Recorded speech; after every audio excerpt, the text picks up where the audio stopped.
ada peringatan gerakan ataupun Hari Buruh pada tanggal 1 Mei kemarin, ya, Prabowo dalam pidatonya di hadapan para buruh yang hadir di lapangan Monas, ya, menyampaikan beberapa hal yang bisa kita lihat bahwa tuntutan-tuntutan tersebut memang merupakan tuntutan yang selama ini menjadi aspirasi dari kaum pekerja atau buruh, ya. Jadi salah satunya itu adalah penghapusan outsourcing, ya. Jadi itu menjadi tema penting sebenarnya dari beberapa poin yang disampaikan oleh Prabowo, ya, pada tanggal 1 Mei kemarin.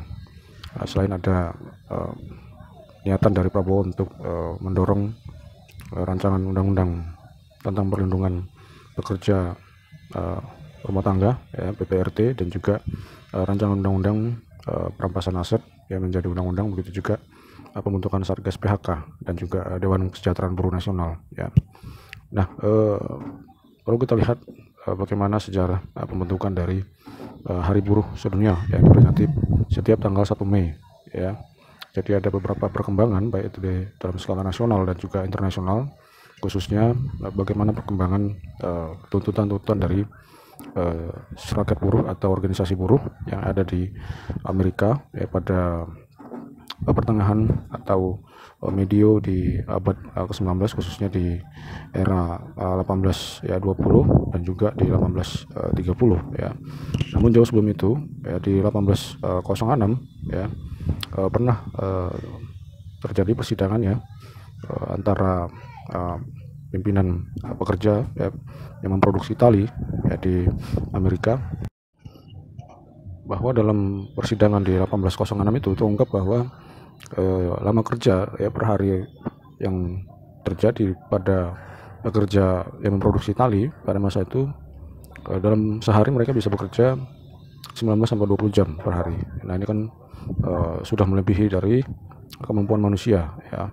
Karena tidak logis dan tidak manusiawi, ya, dalam 24 jam sehari lebih banyak, ya, tenaga, waktu, dan pikiran serta segala sesuatunya itu, ya, dikuras oleh pekerjaan atau dimanfaatkan sebagai tenaga, ya, untuk memproduksi tali ketika itu, ya. Ini menjadi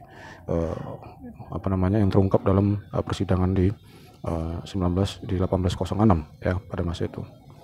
Nah, begitu juga pernah terjadi pemogokan, ya, aksi mogok yang dilakukan oleh pekerja bangunan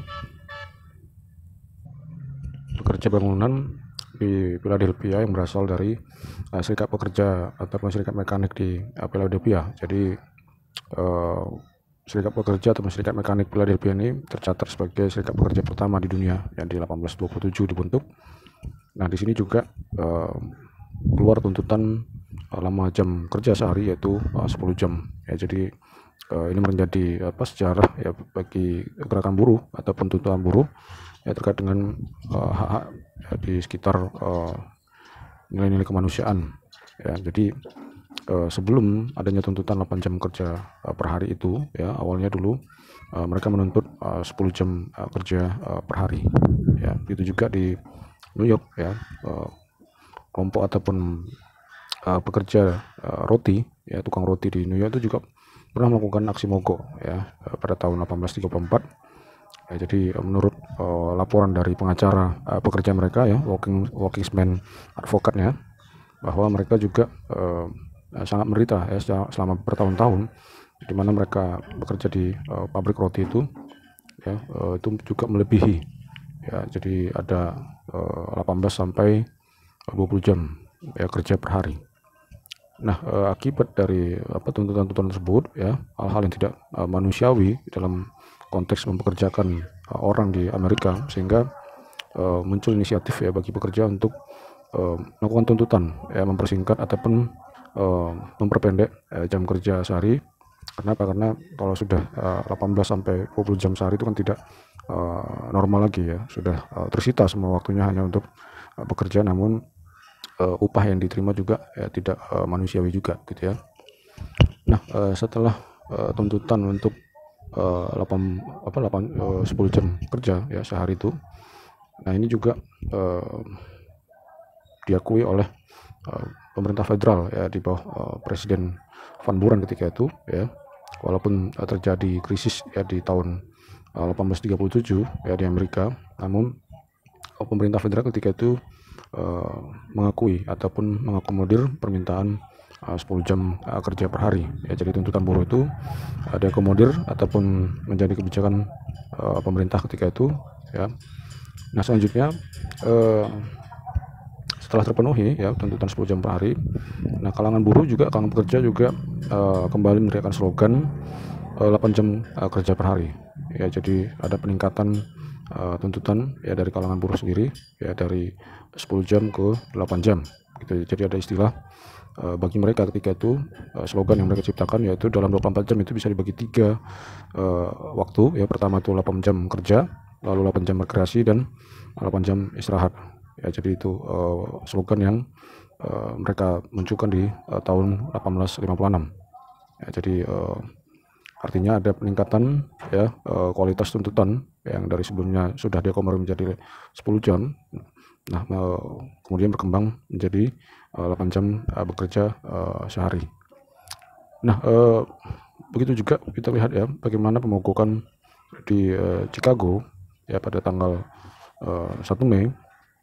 Nah di sini menjadi pusat perhatian ya, bagaimana serikat-serikat buruh itu berkumpul ya dan melakukan pemogokan ya. Dan tuntutan mereka selain dari tuntutan memperpendek jam kerja per hari, tapi juga tuntutan terhadap kebebasan untuk berorganisasi ya bagi kelompok buruh, bagi kalangan buruh, dan juga tuntutan terhadap upah ya. Di tahun 1884 ya, Federation of Organized Trade Union and Labor Union di US ya, di Amerika itu mereka menuntut agar tanggal 1 Mei 1886 itu untuk 8 jam tuntutan terhadap 8 jam kerja per hari itu disahkan dan juga diterapkan untuk semua pekerja di Amerika Serikat. Jadi tidak hanya memberikan keistimewaan bagi pekerja di sektor pemerintahan, tapi juga kalangan buruh swasta ya di Amerika. Nah seluruh perkembangan awal dari kapitalisme ya, industrialisasi yang ada di Amerika itu landasannya adalah jam kerja yang sangat panjang ya, baik itu mempekerjakan anak-anak, begitu juga perempuan. Nah sehingga apa namanya, di kapitalisme awal itu, di industrialisasi awal itu ya di abad 19 itu bekerja selama 14 ya hingga 18 jam per hari itu adalah hal yang normal ketika itu. Nah sehingga akibat dari apa namanya ketidak sesuaian ya lamanya bekerja dengan kualitas kehidupan buruh ya di Amerika pada masa itu, memunculkan protes-protes dan juga pemogokan kerja ya dari kalangan buruh. Nah sehingga pada tanggal 1 Mei 1886 ya terjadi demonstrasi dan pemogokan yang berlangsung di seluruh Amerika Serikat. Nah ini mereka ya, pemogokan ini memaksa pemerintah ya untuk mengakui ataupun mengakomodasi tuntutan 8 jam kerja per hari. Jadi ada lebih dari 350.000 buruh yang ikut ya melaksanakan pemogokan ketika itu, dan ada ratusan ribu ya buruh lainnya yang memang tergabung dalam berbagai macam demonstrasi yang berlangsung di beberapa hari ya. Jadi pada tanggal 3 Mei 1886 ya, kalangan buruh di Chicago bersama dengan anak-anak dan perempuan itu melakukan pemogokan dan juga melumpuhkan aktivitas industri ya. Nah, terjadi penembakan ya terhadap buruh ya, terhadap demonstrasi buruh oleh polisi yang terjadi di McCormick River Work ya. Jadi terjadinya penembakan ini membuat 6 orang buruh itu tewas ya, dan banyak yang mengalami luka-luka akibat muntahan peluru yang ditembakkan secara brutal oleh polisi di tengah-tengah demonstrasi tersebut. Nah akibat dari brutalitas polisi ya yang menembaki pemogokan itu, aksi itu, nah ini membuat kemarahan ya, membangkitkan kemarahan kalangan buruh yang lebih besar lagi di Amerika Serikat. Nah selanjutnya setelah tanggal 3 Mei tadi terjadi pemogokan dan terjadi penembakan. Nah di tanggal 4 Mei ya di 1886 tepatnya di bundaran lapangan Haymarket ini sangat terkenal ya, menjadi peristiwa sangat penting. Nah para buruh kembali menggelar aksi pemogokan ya dalam skala lebih besar lagi sebagai respon terhadap peristiwa yang terjadi di tanggal 3 Mei ya, sehari sebelumnya. Nah, ya awalnya biasa aksi berjalan dengan damai ya, secara lancar gitu. Nah, ketika aksi mulai membubarkan diri ya, tiba-tiba terjadi ledakan bom ya di barisan polisi yang menewaskan itu 7 orang polisi. Ya, lalu polisi membalas ya dengan menembaki massa, dan ya, tidak jelas ya korban yang yang saat itu dari pihak buruh.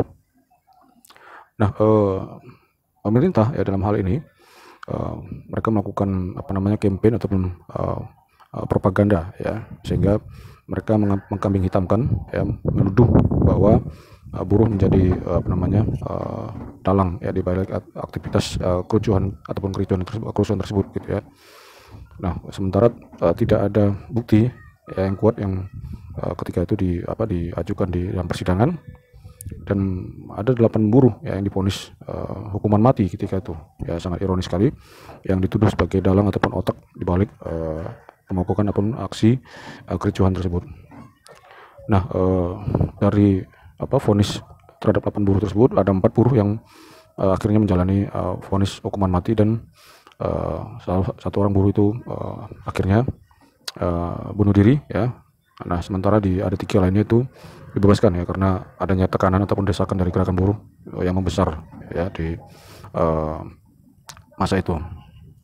Nah, peristiwa di 4 Mei 1886 ini disebut sebagai peristiwa bersejarah ya, dan begitu juga peristiwa berdarah ya, yang menjadi titik awal konsolidasi kelas buruh di seluruh dunia ya. Jadi pada 3 tahun setelah itu ya, dari 1886 menjadi ke 1889 ya, berkumpul kembali buruh ya di internasional kedua ya, pada Kongres Internasional kedua itu.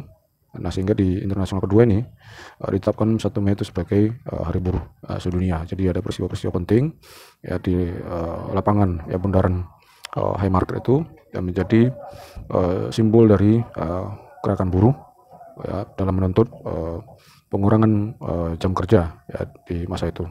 Nah, selain dari titik awal ya, sejarah dari pembentukan ataupun kesepakatan sejarah ya, tanggal 1 Mei sebagai Hari Buruh Sedunia, bisa kita lihat bagaimana perkembangan gerakan buruh di Indonesia pada awal ataupun sebelum kemerdekaan ya. Jadi bisa kita lihat ada gerakan buruh di Surabaya ya, di 1918 ya, itu ada serikat buruh Kungtang Huikuan namanya. Nah, ini mereka juga menggelar peringatan Hari Buruh Sedunia ya di Surabaya. Nah, ini dicatat sebagai ya gerakan ataupun peringatan Hari Buruh ya di 1918 ini di Surabaya ini oleh ratusan anggota serikat buruh Kungtang Huikuan ini ya. Ini menjadi catatan bahwa peringatan Hari Buruh pertama kali ya dilakukan di Surabaya ya. Nah, selanjutnya ada kritik dari Sneflit ya. Sneflit ini diketahui sebagai anggota dari ISDV ya. ISDV ini di Indies Social Democratic Freneing atau Perhimpunan Demokratik Sosial India, yang dibentuknya sendiri dengan beberapa rekannya. Itu ada J.A. Brandsteder, ada Bergsma, dan juga ada Dekker ya, di bulan Mei 1914 di Semarang. Nah, Sneflit mengatakan kecewaan ya, atau mengungkapkan kekecewaannya terhadap minimnya antusias orang-orang Indonesia pada peringatan Hari Buruh yang dilakukan di Surabaya tadi ya, yang diorganisir oleh serikat buruh Kungtang Huikuan ya di 1918 ya. Nah, dari 1918 sampai ke 1926 ya, juga terjadi peringatan secara rutin untuk memperingati Hari Buruh Sedunia ya. Jadi ada ya pemogokan atau aksi-aksi yang dilakukan oleh serikat-serikat buruh pada masa itu ya, dari 1918 sampai 1926 ya. Nah, selanjutnya bisa kita lihat di 1923 itu ada tokoh bernama Semaun yang menyampaikan pidato di rapat umum VSTP. VSTP ini Vereniging van Spoortram Personal, ya, ini serikat buruh kereta api dan tram di Semarang ini, untuk menyerukan pemogokan umum, ya, dalam rangka memperingati Hari Buruh Sedunia, ya. Nah, isu soal ataupun tuntutan soal jam kerja, itu juga penghapusan bonus, ya, persoalan gaji, pemutusan hubungan kerja tanpa alasan, ya, ini disampaikan oleh Semaun pada rapat umum VSTP, ya. Nah, di tahun 1926, ya, peringatan Hari Buruh ini ditiadakan. Karena apa? Karena terjadi pemberontakan oleh PKI, ya, melawan kolonialisme Belanda, ya. Artinya rencana pemberontakan yang sudah diketahui oleh kolonial Belanda ketika itu, ini menyebabkan rencana untuk melakukan pemogokan sebagai peringatan Hari Buruh Sedunia itu dibatalkan, gitu ya. Nah, sehingga untuk mencegah penangkapan kader-kader anggota-anggotanya, ya, sehingga rencana penyelenggaraan Hari Buruh itu batal, ya, dilakukan. Karena apa? Karena pihak Belanda sendiri sudah mengetahui adanya rencana pemberontakan yang akan dilakukan oleh PKI, ya, pada masa itu. Nah, padahal belum tentu ini ada hubungan, gitu ya, antara gerakan buruh dengan PKI sebagai partai ketika itu. Nah, pemberontakan dilakukan oleh PKI, ya, pada 1926 sampai dan juga di tahun 1927 untuk melawan kolonialisme Belanda. Nah, membuat perayaan buruh sedunia ini semakin sulit untuk dilaksanakan. Karena apa? Karena dianggap sebagai kelompok yang mendukung PKI, ya. Nah, pemerintah Belanda ketika itu juga melakukan pelarangan, ya, dalam penyelenggaraan peringatan Hari Buruh Sedunia. Itu juga, ya, Belanda melakukan penekanan terhadap serikat-serikat buruh untuk tidak melakukan pemogokan yang mengancam posisi penguasa ketika itu, ya. Nah, pada masa kemerdekaan, ya, setelah memasuki kemerdekaan, peringatan Hari Buruh juga kembali dilakukan, ya. Bisa dilihat di saat ataupun di masa kabinet Syahrir kedua, ini di era Maret 1946 sampai Oktober 1946, ya, yang memberikan kekuasaan bagi gerakan buruh untuk memperingati Hari Buruh Sedunia, ya, di tahun 1946. Nah, di tahun 1947, ya, gerakan buruh mulai menyusun langkah-langkah, ya, untuk melakukan penyatuan ataupun persatuan. Nah, ini biasanya kelompok-kelompok buruh yang hanya berdiri, ya, hanya dibentuk berdasarkan wilayah-wilayah kerja, ya, baik itu di pabrik ataupun di perusahaan, ya, ataupun di perkebunan, gitu. Nah, sehingga dibutuhkan yang namanya persatuan ataupun penyatuan dari serikat-serikat buruh sektoral ini. Nah, misalnya buruh kereta api, ya, di stasiun Manggarai itu berkumpul, ya, begitu juga di Solo, ya. Nah, salah satu yang menjadi momentum penting ketika itu sebagai penyatuan serikat-serikat buruh adalah pembentukan SOPSI, ya, Sentra Organisasi Buruh Seluruh Indonesia, yang merupakan kumpulan dari serikat-serikat buruh di daerah-daerah, ya. Nah, SOPSI ini, ya, diketahui bahwa didirikan tidak berdasarkan pada identitas kesukuan, ya, atau identitas agama atau identitas kedaerahan, gitu ya, tapi karena memang berdasarkan pada kelompok kelas buruhnya, ya. Nah, persatuan yang mereka lakukan justru atau berkembang, ya, juga melakukan aliansi secara internasional, ya, misalnya mereka membangun pendudukan ataupun melakukan